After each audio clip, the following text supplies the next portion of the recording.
Hi there and welcome to Lesson 8 in the Scratch series. Today we're going to compose music.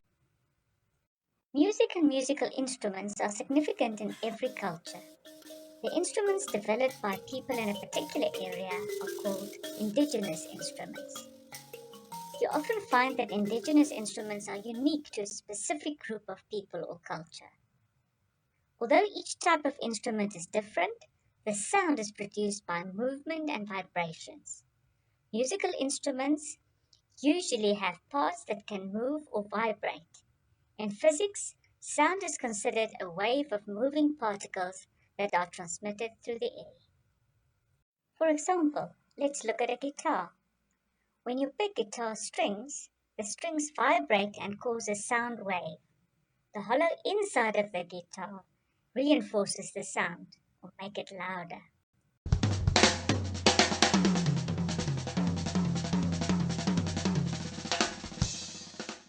A drum has a thin membrane or skin that is drawn tightly over the opening of a hollow shape. When you hit the drum, the membrane vibrates and produces the sound we hear.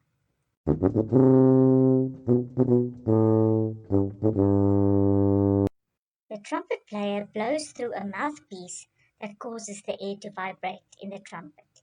The vibrating air again causes sound that we can hear.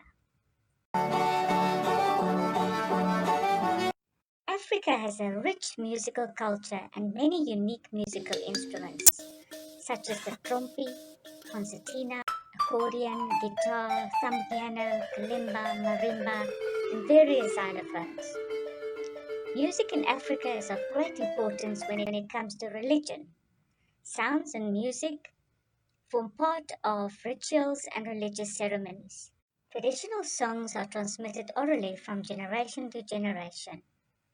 Folk songs include tunes that tell stories, lullabies, toddler songs with movements, and folk dances.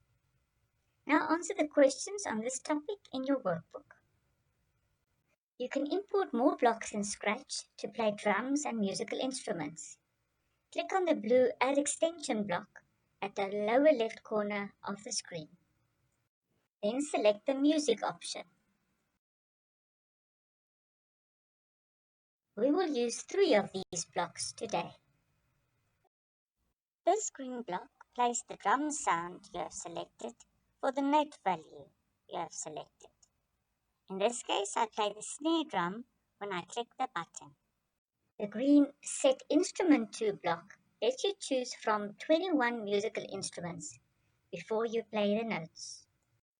White piano notes are labeled with the letters A, B, C, D, E, F, G, and the black notes have either a sharp or a flat symbol with the letters. These 7 letters repeat several times on the piano. Even though the drop-down menu only shows 2 octaves, you can add 12 for each octave to play higher notes and subtract 12 for lower notes. Musical notes are played for a specific duration. In sheet music, it looks as follows.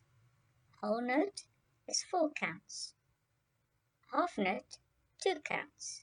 And a quarter note, 1 count. This green block plays the note A, B, C, D, E, F, or G for the duration of 0.25 beats. The note names are written on the keys. This green block is to wait in silence for 0.25 beats. To play a song, you simply hook these blocks together. Let's play Twinkle Twinkle Little Star.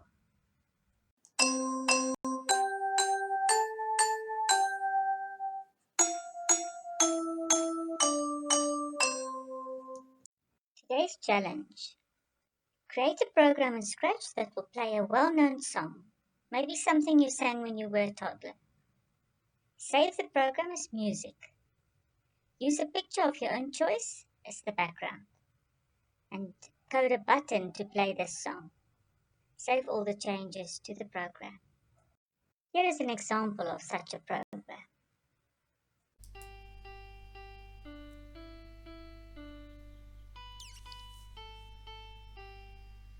We will again use the design cycle to consider alternative solutions, plan the solution, program, and test.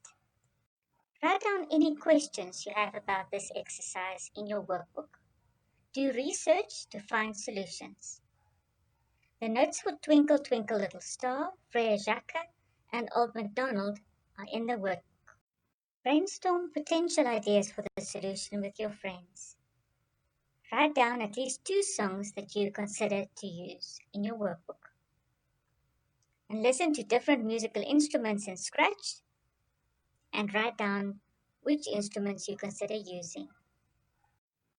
Label the background and the sprites and the design for the stage in your workbook. Write down the steps or the notes that you're going to code for the button. Now follow your own algorithm, that's what the programmers call these steps, to write your program and test constantly to check if everything is working.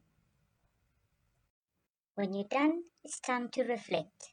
Jot down thoughts about what you've learned, felt, and experienced during this lesson. In the next lesson, you will learn how to use graphical effects in Scratch and learn more about making seawater drinkable. Until then, goodbye.